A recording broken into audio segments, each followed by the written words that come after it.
So, Shanna, can you hi, how are you? Hi. mic up my friend Mr. Elliott? So you're a star, man. You're doing your own television series. Finally. You're the innovator. No. You've been dealing with the frustration of on-air talent for long enough. Saying, "God damn it, I'll do it myself." I'll Right. stick that in my back I mean, pocket. how it works. I know it works. So this is it. How long can we stand on this set before the union throw us off? Right? That's a good question. That's Two and a half minutes? There you go, from the union Two and a- employee. 2.5 there. minutes. You got 2.5 minutes. This is it. So what are you doing? What's the show? So the show is on Mr. Grant Cardone's network. Uh-huh. Whatever It Takes network. Talking to people who understand the business, what it's like to not just be a personality, be a businessman, be a producer. There is no better example, Gordon, sorry to tell you, than you. Really? Like- It's got this bad, this fast, Hank? Yes, it's gotten this bad. This is the best you can come up with? Me? I think okay. you're the best. Well, this is pre-show. Everybody's loaded. Everybody's locked. Very good people are doing what they're supposed to do. If that's the secret of success, it's hiring people who are much smarter than you. And Like- you guys, like your surprisingly cameraman. for me, with The View, we never did any rehearsal. Like you guys, because you have so many moving parts, right? Why do you do rehearsals? Because the kitchen has to coordinate. These guys, first of all, they're chefs, so they want to know exactly what they're doing. They're doing two things at the same time. They're talking and cooking. So one of them has to be automatic, and you can't make the talking automatic, otherwise it's boring. Plus we play games. Plus we got, I don't know, how many people on the floor? 30 people on the floor? Yep. It's not The View where you just five. Yeah, just sitting Yeah. around talking. There's a lot of moving parts, and all this set moves. This set is a Lego toy. They have to be in the right place at the right time. Yeah. Highly choreographed dance. Yeah, you want to come to the green room? Go. That's a nice way of saying you want to come off the union set with that camera.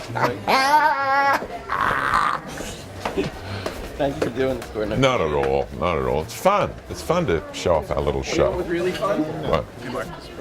How are you? Hey guys. Yeah, come on in. Yeah, we're just going to use it for a few more minutes. Do we have a guest on today? Yo. Going upstairs, green room. They have to use this one. Who's coming in? Guests.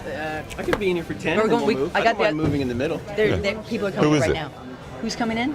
Todd Blackwood from ESPN. He's going to be in Yeah. I cleared out the green one. All right, let's go. We have another one. Come on. This is. Yeah.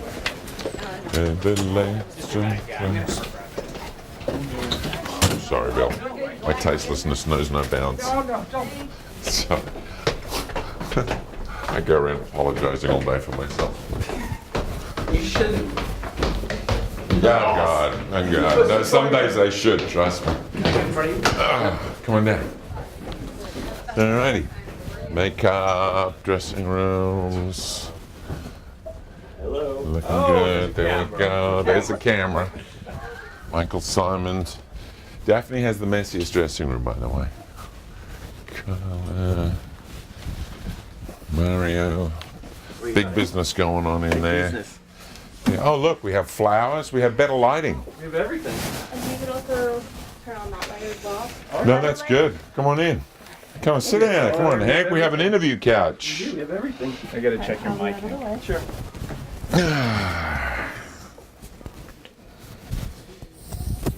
Okay, you guys good? We're fine. Great. Great. Is that rustling? Is the microphone rustling? Nope, your mic's fine. Just Okay, pull it cool. out. Yeah, we'll just do it like that. It's all good. Actually, it's gonna be fine. I just want to go get that, but I don't have your loud at the moment. What do you want me here? Yeah, it's beautiful. Awesome. So Gordo, Yo, you know man. what I had a fun time doing? Wow. Watching you on Good Morning Australia. Oh, you bastard. Is that online? Is that on Yeah. YouTube? Oy. Really? You're so awesome. I'm so old now. I was a child then. I was You know what I told 23, Steve? 24. I thought so. Tell me. So let's start there. So you went to law school. I went to law school. I didn't stay. I had a blinding flash of relevancy and decided law wasn't. So tell me about that leap, though. So the line is literally you started doing radio in law school. I had to earn money. I was broke. So somebody offered me a job in radio because of some work I'd done, and so I took the job. I needed the money. The radio I really enjoyed, and then I couldn't do both because it was breakfast radio. I put my law school on hold. Then television came along. Rupert Murdoch bought his first network, 2 stations. That was his network.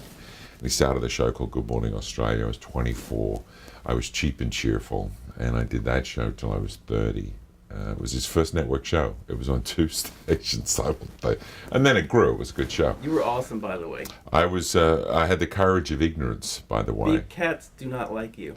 Oh, did you see that? Where I got eaten by the lion? They had that? You were freaking out, right? Dude, I was freaking out watching you on YouTube. Well, I had a tiger on my neck. Yeah, no, he was licking close to your balls. Like, I thought he was gonna bite. Like, that's on YouTube now. And then he jumped on my back he and started pulling your hair. And then he had his jaw on my neck. I was freaked. You had to have been. No, it was panic. one of those. Serious. And the guy said, just stay calm. Well, if you stay calm when a lion has your neck in his mouth, it happened twice that day, by the way. Anyway. It's just, I mean, you look back and you go, God, what was I thinking? No, I know, man. And then insane. It is insane. So, but tell me about the inception. So this show to me is, I'm talking to not just friends of mine, business colleagues like you are, but you've really done something. Not just what you've done is amazing, which it is. I'll save the compliments. I know you hate that, everybody kind of does, but it really is that you've made this amazing transition from, like a lot of people do. I was going to go to law school. How did radio? Tell me what was the inception of that idea? How do you literally decide? How do you go to the studio for the first time? I don't. Well, you walk. First of all, you got to have I'm not kidding. You got to have the courage of ignorance. Just do it. Don't think about it. Fear is natural. And I love the quote from Ray Bradbury: "You jump off a cliff and build your wings on the way down. Because unless you do it, you'll never know." So I did the radio because I thought this will be exciting. I was truly the world's worst radio announcer. I remember listening to my first night's tapes. They handed them back to me, and I remember going over to the wiping machine, and I'd never want anyone to hear that show ever again. Really? It was a kind of cleansing. But your voice, I mean, come on, you're... Yeah, but that's like saying you're pretty. It doesn't mean you can act. I had a voice. It didn't mean I could do radio.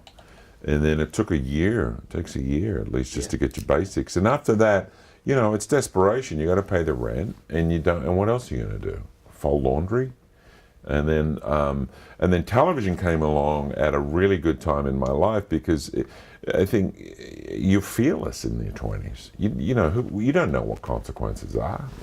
Our higher functioning levels of brain have not yet fully formed in us men. So you do whatever the hell you want to do. That makes good television, like allowing yourself to be attacked by tigers standing on double-decker buses while light poles nearly take your head off. Stunts. Chained by BDSM women. Right. There's a reason Jackass is done by the under 30s, right? Correct. And then America, I got bored easily. I think that's another thing. So I came here. We did Current Affair, which was... why did you make the leap across? I was bored. I think if you're not bored in your 20s after you've done something for 5 or 6 years, then you're probably a public servant. And then creatives get bored, and they should get bored. I say to my kids, boredom is the gateway to creativity. If you're bored, it means you've got something coming. Stick with it. Just sit there for a while. I think digital distraction stops that. A third power sucks out all your opportunity to come up with what you need to be doing. So boredom to me is a signal that you got something else on your mind. Yeah. And then That's great advice. Well, it's true. Just sit with yourself. It'll tell you. You tell you what you need to do if you sit quietly. But then you're always in these places, Gordon. Like, you created the Icon show. Not many people know this, and it's hard to credit you, like it is a lot of things that happen this way. When you start Good Day New York, sure. That format didn't exist. When you're doing the door knocks and you're going up and doing these on-the-fly interviews and trying to get Bill Cosby to come to his door. Sure. That's new television. But interesting, Good Day New York was created by the same Australian group that created Good Morning Australia. We came over together to work for Fox, and we were sitting around, and we watched the network news shows like the Today Show and said, that's 1950s TV. We did better than that in Australia. Why don't we do what we did in Sydney, where we used to have fun by throwing around to all our friends who were usually drunk from the night before, as it was in Australia, as it was then in New York. We used to go to the racing club across the road on 67th Street and drink all night and come on air, and that's another story. But the fun showed on air. Yes. We don't drink anymore. But the fun showed on air, and but if you don't, you have to have a certain what they call a disruptive mentality. And we were certainly disruptive. Yes. Current Affair disrupted news TV. You know, it was the 7 deadly sins committed by the most interesting people that day. Whereas the news was, oh God, the news. You know, who was, you know, the most, who cared? Who cares? Who cares now? I love disruptive mentality. Disruptive mentality. The Daily Show is a disruptive mentality, and it's the most watched news broadcast on television. It should be too. Predictability is the death of television, and the wonderful thing about the internet, it's totally unpredictable by both choice and by content. And television is, if you're predictable on TV today, you're dead. And I think that's why the Chew works. You know, I'm sitting there as the most ADD viewer it has. And when at my booth, I'm sitting there looking at the television 6 inches away, and I just do what I used to do at home. And my wife told me I was insane. I'm talking to the TV, but actually at this point, I've got a little microphone. I'm talking to I actually get to talk to the hosts. It's like the madman's being given power. So to sort of feed back to them, you know, we're done. The code word is terrific. Terrific is a positive way of saying we're done. You get off that. Because if I'm starting to get bored, I think I'm half a beat ahead of the viewer. You talk about pickles, it's great. You know, Dunkin' Donuts are marinating their own pickles. That's great. Terrific. We're done on pickles. Let's move. The Chew moves very fast. I love it now. Well, people are moving very fast. I think the visual linguistics of the world are changing. They're absorbing multi-paneled screens from computers. There's so much graphic action on the screen. It would give a 1950s TV viewer a headache. You know, our kids, and we know it. So, and some of the stuff we're doing on digital, for example, on the Paula Deen network, I've split the screen into 4 direct line camera shots. So I'm not editing. Why would I choose the shot the viewer wants? I've got 4 different shots of the same scene. So you can choose whether you want to look at the close-up or the wide shot or the 2-shot or the single.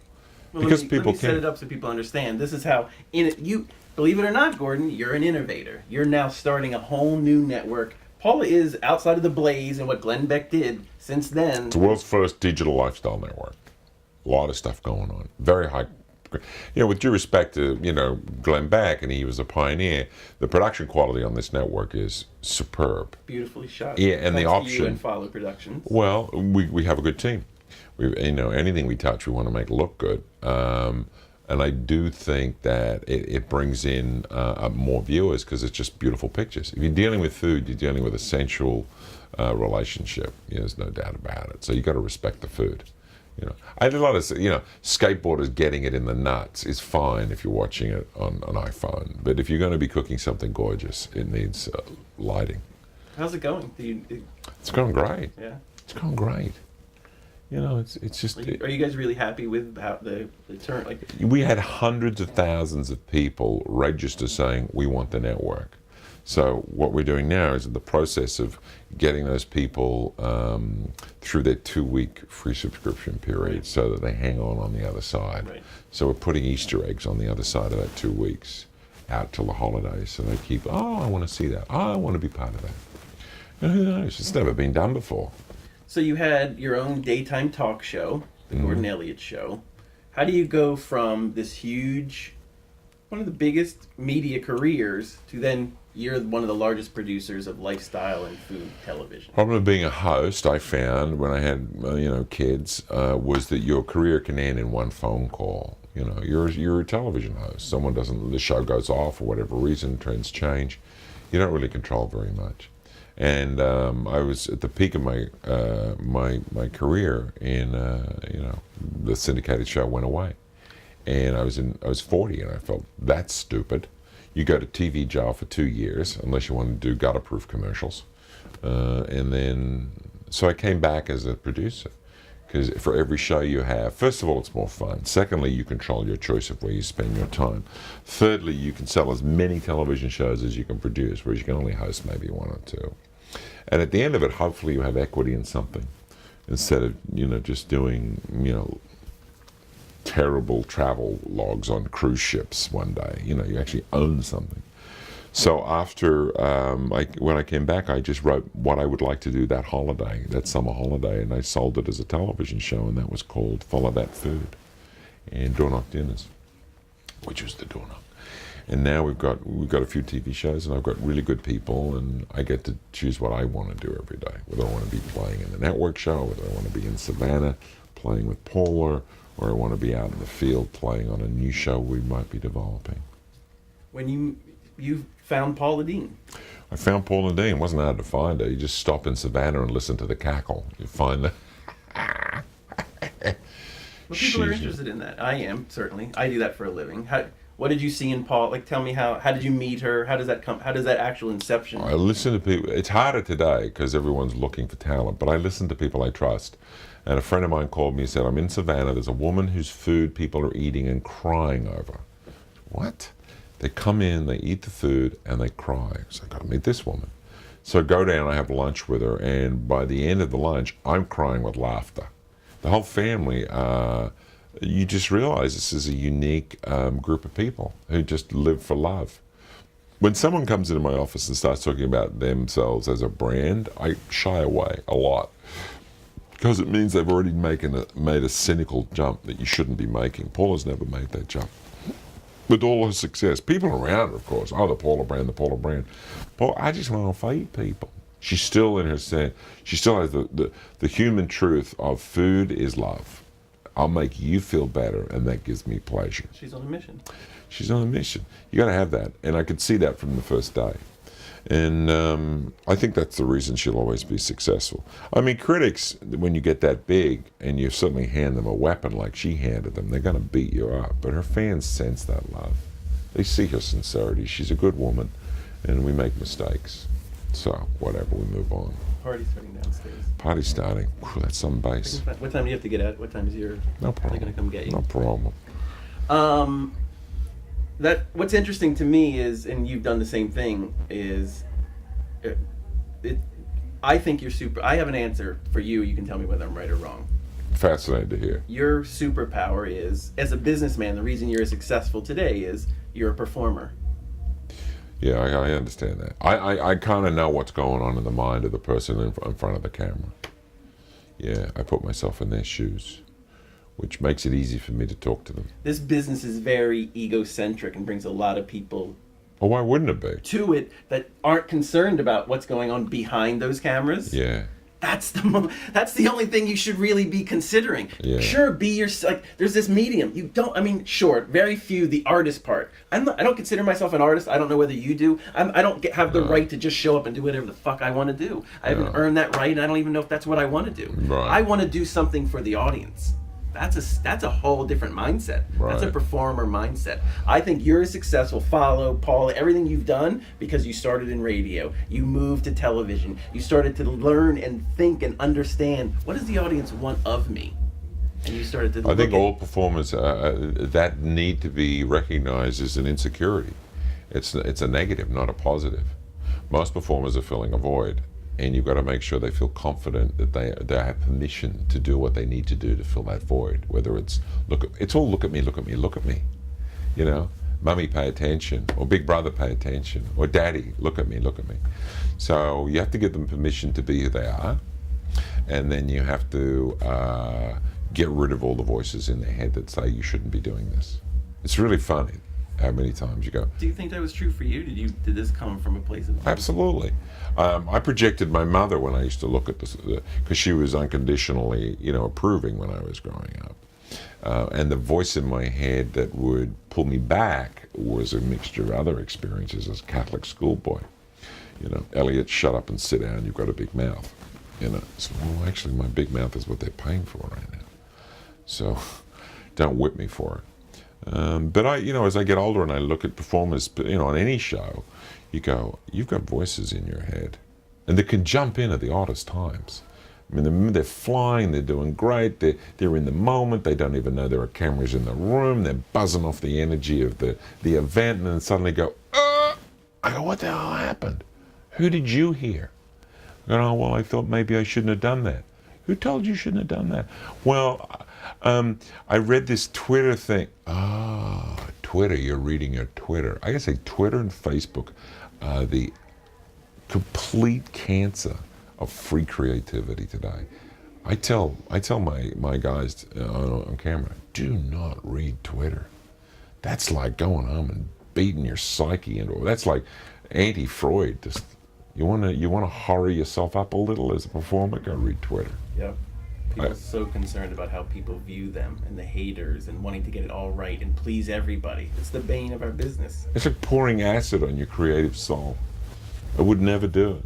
In fact, I could tell you, you asked me why did I stop doing, why did I come off camera, is when you're in your 20s and I was having fun, I was young, I was dating a lot of terrific women and all the usual silly things you do in your 20s, and of course, those gossip columns would be, what was it? And I took all that stuff really personally because I thought, I'm a nice guy, I'm in my 20s, I'm having fun, get off my back, and I didn't like it, and I think it was just my little experience of what it's like today to be on Facebook or Twitter. People say things about you and go, well, hang on, that's not me. So I understand. I didn't want to be on camera anymore because I thought it was inelegant. Married man with kids, don't talk about me. I got my kids reading this stuff, It was one of the reasons I was happy to come off air. Who likes to be criticized? So if you're going to put yourself in a creative environment, don't read it. Yep. You'll never grow. Let me ask you some stock questions that I've written down because I think the audience for Grant's network and whatever it takes, I think Let's go. This is interesting. This is your signature bit? This is we come up in blue cards. Okay, here we How go. do I not have blue cards, Gordon? Yeah, Cardone's inquiries. Question 1.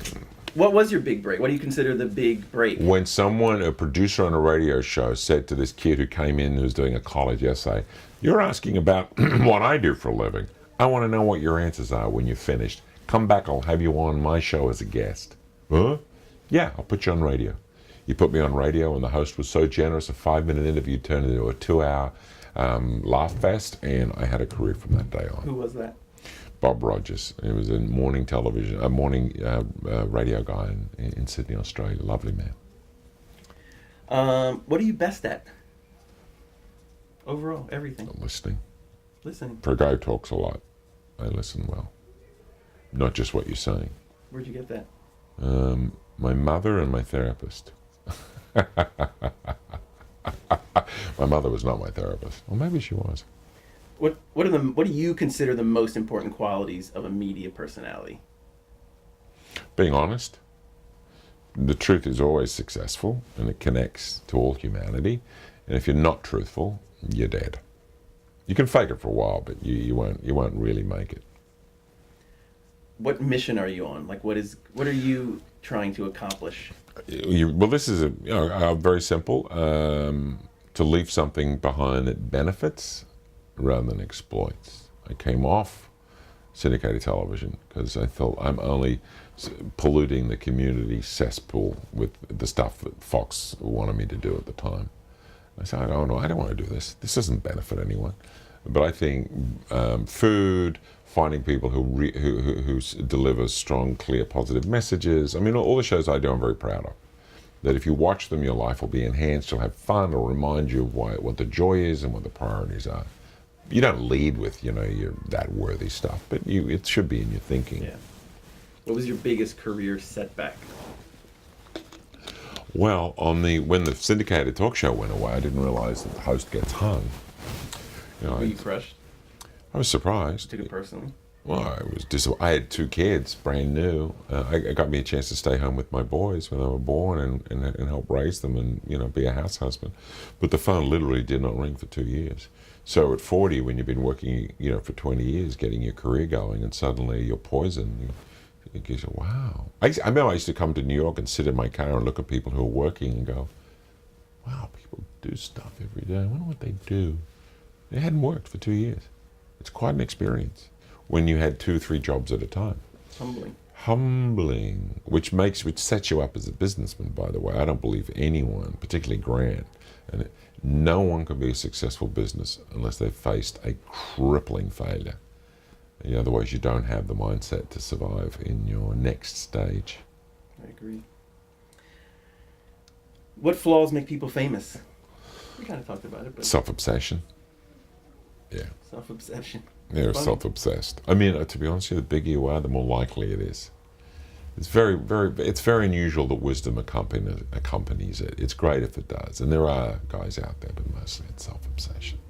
When you have to hobnob with the rich and famous, what's your ritual? Like, what's your pattern of behavior? Like, mine is, like, if it's a party or a cocktail party, I order a screwdriver. Like, I have a whole thing that I do just as my hangout routine with Really? rich, powerful people. Really? Yeah. Well, I don't drink. You don't drink. What do you talk about that? Why you stopped drinking? No, I walk up, I shake their hand, I ask them how they're doing, just on human terms. Like, you look terrific. They all always love to hear that. What's your schedule like right now? Because if they're talking to me, they're on a television show, which means they're on a publicity tour, which means they're on a book tour, which means they're tired and they're missing their kids, and you're connecting. I'm connecting because all they're thinking is, oh shit, I got to do this TV show, I got to call the wife, I've got to do this. And the minute you can get to kids, wives, schedules, schools, everyone's on the same. Everyone's just trying to get through it without damaging too many people they love.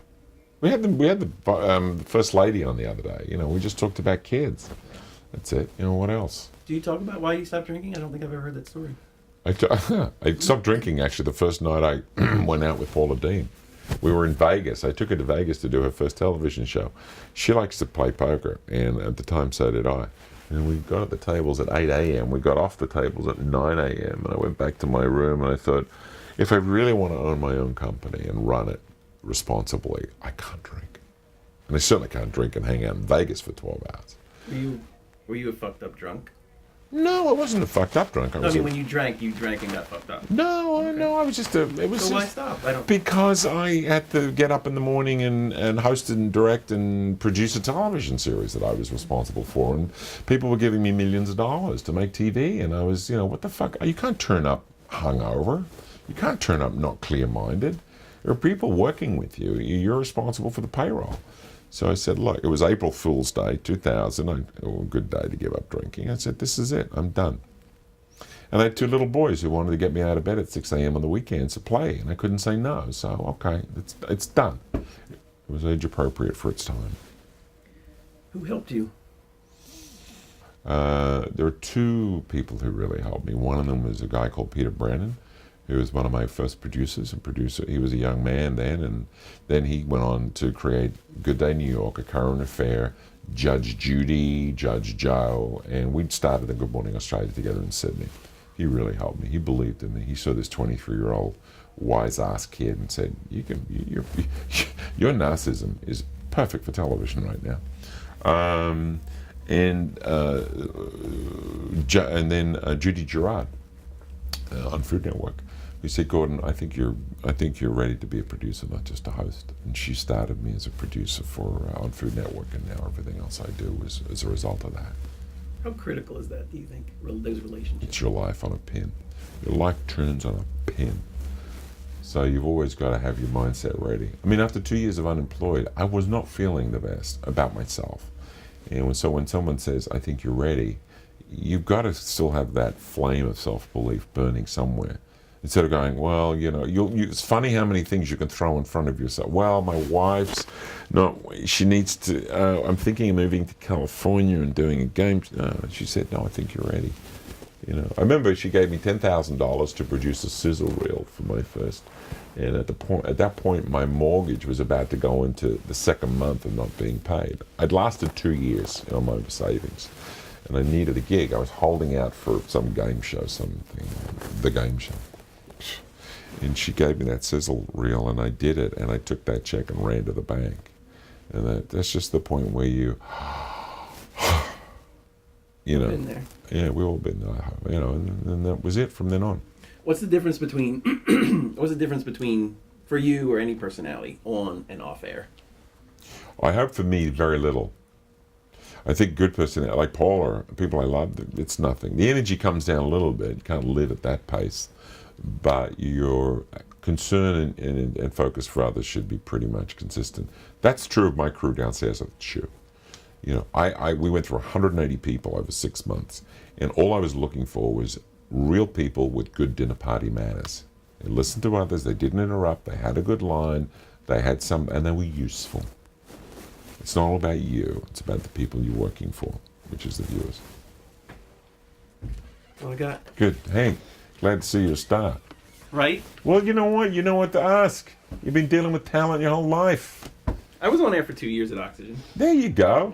Really? Yeah. With that beard? Right? No, I was much younger. I just had long hair. We're done, Suze. Thanks. We good? We good, Susie? We're done. Yeah. They starting? Start. Blake, you want to get All the right. have us walking down, jump ahead of You us? want to get there you go. Taking his mic off. All right. Thank you. Thank you. I don't talk about this stuff. You're awesome. Like, those insights are everything. I love how grandstanding is. What you should, you know. He's He's tired of fucking arguing with everybody about what you can and can't do. I know. I get to do my fucking show. I would do it myself. Hello, showtime. There's no business like show business. There's no business I know. Come on, Hank, let's put on a show. Everything about it is appealing. When you are stealing that extra pound. Daphne. So fancy. Daphne on the side. Hey. Get full I love that makeup. voice. Carla Hall, good morning. Good morning. Good morning. Wow. All right. Here we go. Who makes you wear that orange shirt? Who makes you wear that? Oh. Yeah. Mario Batali, good morning. Your personal crew? Shit, we can't go any further. The paper, I can't run through that. Good to see you, mate. Okay, thanks, guys.